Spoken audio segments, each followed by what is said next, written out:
Welcome to Childcare Conversations, the podcast where early childhood leaders like you get real-world strategies, honest talk, and a whole lot of support. Whether you're running one center or many, we're here to help you lead with confidence and clarity. This episode is brought to you by this quarter's sponsor, Playground, the all-in-one childcare management software. We're all about managing monkeys and saving you time at your center. With this platform, you can. We're proud to partner with a team that's as committed to your success as we are. Learn more at tryplayground.com. Now, let's get into today's conversation, one we think you're really going to love.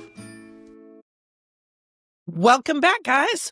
We've got somebody who you all know. Beth Cannon is on the show today to have a fun conversation about what we're seeing in leadership now that we're going into the new year. So, Beth, before we get too far, we do assume that most folks have at least heard your name. But why don't you give us just a short snippet of your background, how you ended up in early childcare, and then from there, we'll just have a discussion. Yeah, so it's been close to 3 decades. And now I spend most of my time speaking on stages, doing leadership retreats and team building. But the story started back when I became a new mom. I was a school teacher and an aerobics instructor. It's funny, I never meant to get into childcare. I meant to get into fitness for kids. And the business that we started, Stretch and Grow, we bought our first franchise back in the 20th century, in the late 1900s. And it was just I have such a passion for kids and getting them moving. And so it started out serving schools as an enrichment provider. And then I quickly became the franchise trainer for Stretch and Grow International, became an international speaker well over 20 years ago, and started doing business and leadership training kind of all along the way. Really, when COVID hit, it exposed that, gosh, early education needed some business training, some leadership training. And there were, a few people that were, kind of leading that. But I think I have such a unique look into early childhood education, because being in Stretch and Grow, we're there when it's not showtime. So people who are school owners know what happens in their school. People who are consultants just kind of see from the office, but people who do enrichment programs and work with the office, we see what really happens when it's not showtime. And so it just gave me a really unique lens into the challenges and into the needs of what we do and what we have. So that was kind of how it got started. Love that. Thanks for sharing. For folks who maybe don't always get that, I know that, I think I've heard some of the same stories, no offense, even when they're different topics, but it all comes back to your teenage years. So I'm really kind of glad that we got to talk about not Beth as an 8th grader and some of her mischievous endeavors. So famous for that? Oh my gosh, oh my God, famous, maybe great. Infamous. But I laughed when I heard it at the most recent event we were at and you were speaking. And I was like, now I know there's more to Beth than that story. And why is that the story I keep hearing? So apparently I'm in the room where that story gets told.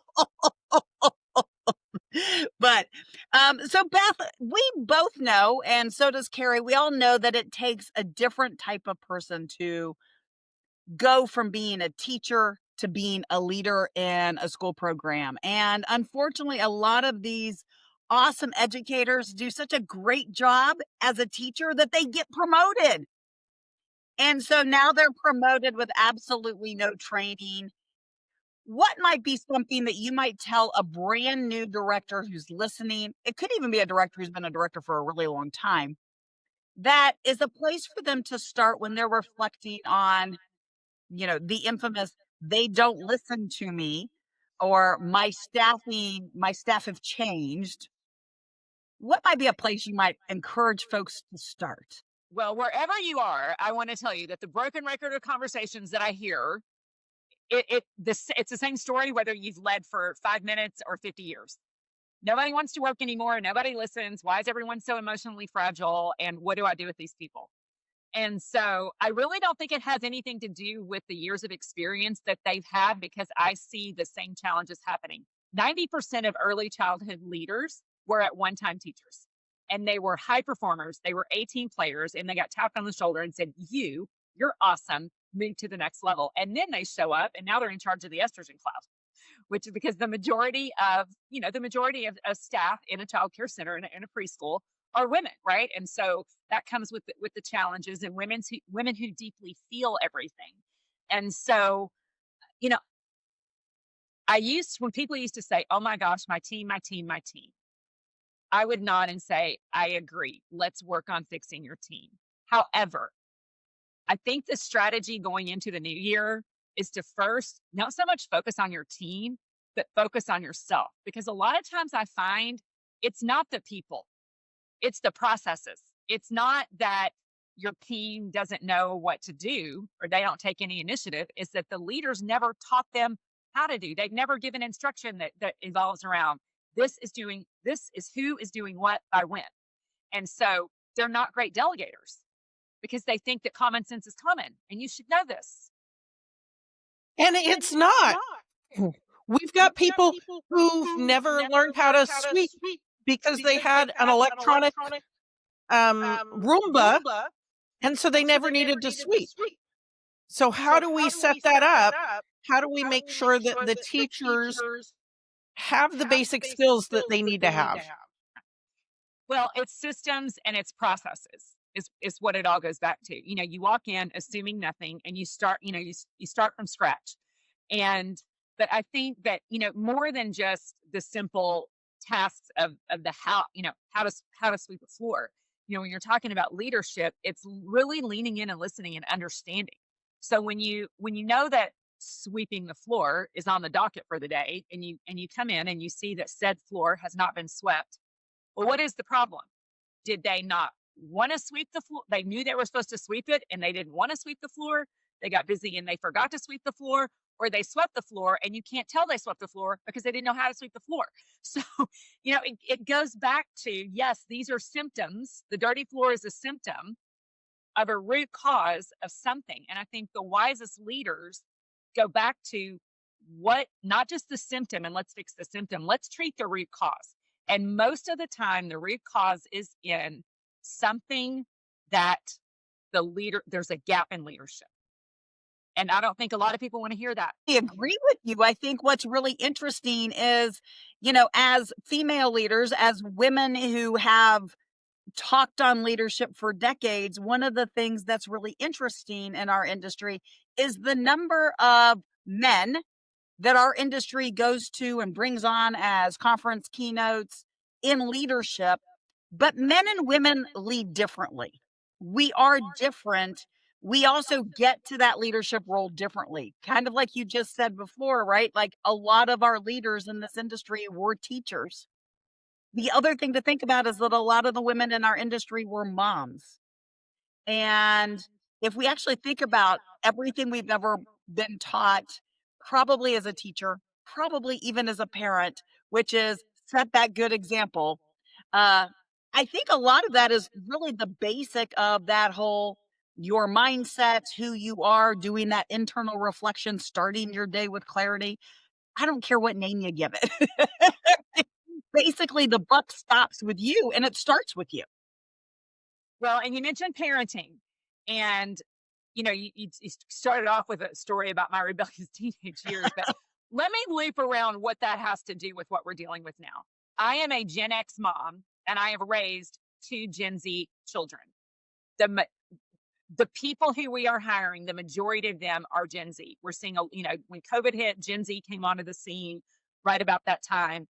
And, understanding the generations, we have to understand how they were parented. And so I told the stories of my rebellious teenage years because, if you're a Gen Z or Gen X, sorry, you were raised in a time to where there was not a lot of supervision. And so no one was paying attention to what was happening with the kids. And so the kids, you, made a lot of really risky choices and we didn't die. So therefore, we raise children and we wrap them in bubble wrap, and we don't want them to take the risks that we knew we took because we knew how unsafe those risks are. So in an attempt to keep our children safe, we didn't let them take a lot of risks. Gen Z is an anxious generation, and a lot of it's tied back to those parenting skills, right? To where, and like you said, Carrie, they didn't learn how to sweep because they had a Roomba. I mean, in our generation, the Roomba was the Jetsons made Irona, and we thought that would never happen. So, Yep. I think it's we all come to work with different, with different skill sets, with different mindsets. But the fact is now we've all landed in this little microcosm of a school to where everybody has their role, and I find that leaders are feeling frustrated because they think that it's their team, and they're like, "Tell me how to transform my team." And I can tell you lots of ways to transform your team. And I know that you ladies can as well, because that is what you teach. You teach leadership. This is what leadership strategists and coaches and consultants do. I want to kind of shift the mindset as we go into a new year and ask yourself the question, how did you shape it and how did you shift it? Because the leader in a school is the carrier of the culture, right? They are the steward of the standards. And what I found that has happened in the last 5 years. So again, I want to talk to that leader who's been like, I've been doing this for years. I know what to do. No, you don't. I've been doing it for years too. And I'm still learning every single day, because those I didn't see that coming moments hit me like whiplash. And so you look back to, how did you shape it and how can you shift it? It's the hardest balance is this. How do you hold space for the challenges that your team is having? And they're real. The mental health challenges, the anxiety, the depression, which the symptom of that, of course, is high turnover, high call outs, high absences, a lot of tardies, a lot of disconnection. How do you hold space for that, but yet uphold your standards at the same time? And it comes back to how you brought people into your team. We're not saying that you're a bad leader if you're having these things. What we're No. saying is that your systems for bringing people on are not meeting today's needs. And even if somebody's been with your program for 10 years, you have to reintroduce them to what your program is today. Because what your program was in 2015 is not what your program is in 2026. Because we've got cameras everywhere. We've got parent communication. In 2015, you were writing notes home to the parents. You had a chart, and all the parents could see every other child's note. Timmy had a rough day. Everybody could see that because it was on one piece of paper and everybody could see it. That's where we You were in were the 2015. communication hack. Yeah. And so if you've got teachers who've been at the school for 10 years, they need new onboarding as much as somebody who you hired today. I think that's one of those ways that programs that are school year programs have an advantage, because they have a week of onboarding at the beginning of the school year, where year-round programs don't really have that. And in this They school year, don't make that a priority. that's true. They don't make that a priority. But having 1 or 2 days where you remind everybody and you have some of those conversations, what is our culture and what do we want it to be for this next calendar year or this next school year? What do we want the culture to be? Are there policies that are not working? And bringing the team together to ask those questions, because it's not all on you as the leader. And if you're making it all about you, you're making your job 12 times harder than it needs to be. Have that meeting, take a day, and onboard into what we're going to do in 2026. So, And Beth, what I find that I was just going to say, Beth, what should people be doing as they prep for 2026? Now might be a great way to go, okay, so in January, if you didn't have that meeting in September or it didn't work, what should they add to their staff meetings in January and February? Well, we always do kind of, it's like a foundations camp, and we we do ours in August. But I mean, if you're feeling like you're there right now, I think, it's not just the staff meetings that are like the one-time things that people may or may not show up to or may check out when they check in. I think it's the repeated, those fit talks, the frequent impromptu talks. You fix your culture by one piece at a time, by going directly to the employee who's having an issue and have those feedback loop conversations. Hey, what are we doing that's working for you? How do you feel supported? Where do we glow? And then ask them, where do you feel like you need more support? Do you understand the assignment? Are you in alignment with the assignment? And then ask them, what do you think you're doing well? What do you think your opportunity for growth is? And when you deeply connect with one-on-one, I don't necessarily think a staff meeting is the answer. I think it's connecting with the people who are struggling one-on-one and helping understand like what's going on in their mind. Because when you really sit down and you listen and you lean in and you listen and you ask the people that are struggling, and you don't just tell them you're doing this wrong and I need you to do this and you're not doing this. Ask them, what is your understanding of how to sweep the floor? So, and ask it, that's what coaching is all about, right? Coaching is about asking the right questions and unleashing their power because they may have some preconceived thing that you're not even aware of. And so, but again, it goes back to the leader. And I don't say this to put more shame and blame and work on the leaders who are listening to this podcast. I say it because if you want to transform your team, if you want to see the shift, you've got to figure out how you shaped it. And our leadership, and I say this with all humility, because I had to learn it the hard way, right? I had to learn when things aren't getting done and when there are disconnects, where did I mess up on the delegation? Where did I mess up on not helping them understand what is urgent and priority? Because in childcare, everything feels urgent, right? And so Yeah, they don't. because we have to keep those kids alive. We've got a lot. I mean, that's a big job. It's absolutely a big job. But when you look at the stand, there's more than just, keeping them alive. It's absolutely a big job. But as we keep them alive, there's, there's standards and there's things along the way that can help build a place to where people are going to want to come hang out and be a part of. And I think that, this time of year, we get tired and we think, well, we said it at a staff meeting in August. What the heck is happening? You have to repeat yourself over and over, and you've got to reinforce those things. And so your culture is this. It's a combination of what you create, what you tolerate, and what you celebrate. So maybe this is as we're heading into, the end of the year, round out the year with just some gratitude and some celebrations with, hey, look at what we've done. Because I am the kind, I will go hiking and I will climb the tallest mountain, get the money shot and be like, what's next? Where are we going next? And so for the leaders who are visionaries, that's what we do. We're like, yeah, check. Okay, we did that. Let's move on. I at least am not good about stopping and celebrating what is really great about the team. We're just focused on, but that didn't get done. Absolutely. I love both of those tips. I think those are great nuggets. Hopefully folks will pause, go get a piece of paper, take some notes on, okay, when's the last time I paused and celebrated? And what's, the end of the year, the beginning of the year, all those holiday seasons, that kind of gets planted into our heads naturally. April rolls around and we've got, teacher days and week of the young child. So start to think about when are the times that maybe you don't have that appreciation. You have an appreciation dip. What could you do? Do you need to pull out your phone and actually schedule time?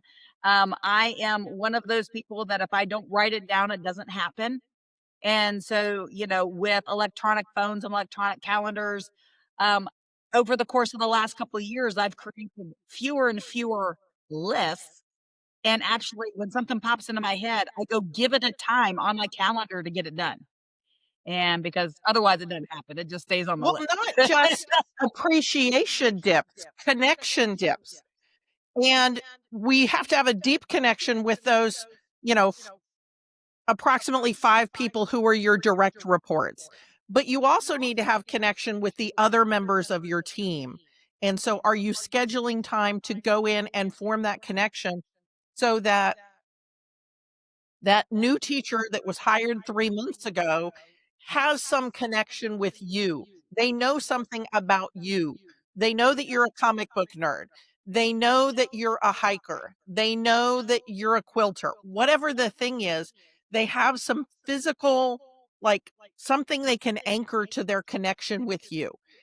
Because part of the reason for having that meeting at the beginning of the year is that you're co-creating the culture and people are more likely to live in something that they helped to create. And then we have the connection points and the celebration points throughout the year. And something Beth said that we didn't really hit on very much is the accountability, what you tolerate.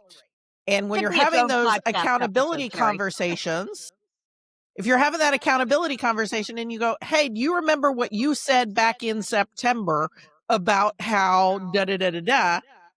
Because of that, I have to call you on what you're doing right now. You know, I think I've really kind of focused on a shift because when we talk about like we're gonna hold them accountable, like when there's a newscast, right? We're gonna find who Right. did it and hold them accountable. What are we like holding them hostage? Like what?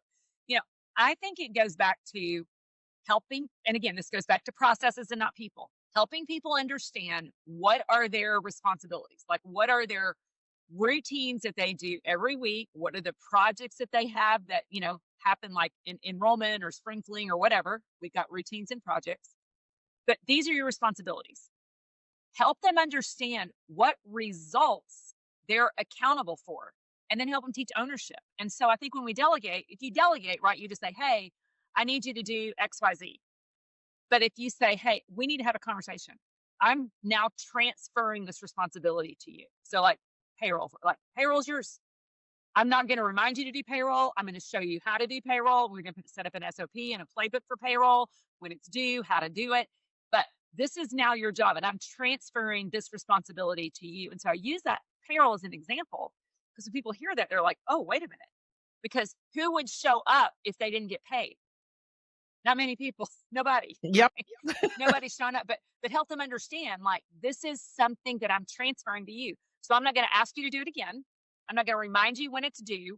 This goes on your project management board, but this is now your responsibility. So it goes from, this is a responsibility, you're accountable for this, but now there's the ownership piece. Like, you own this. Nobody else in the building owns this but you, and helping them understand, and then just asking those like connections, like, do you understand the assignment?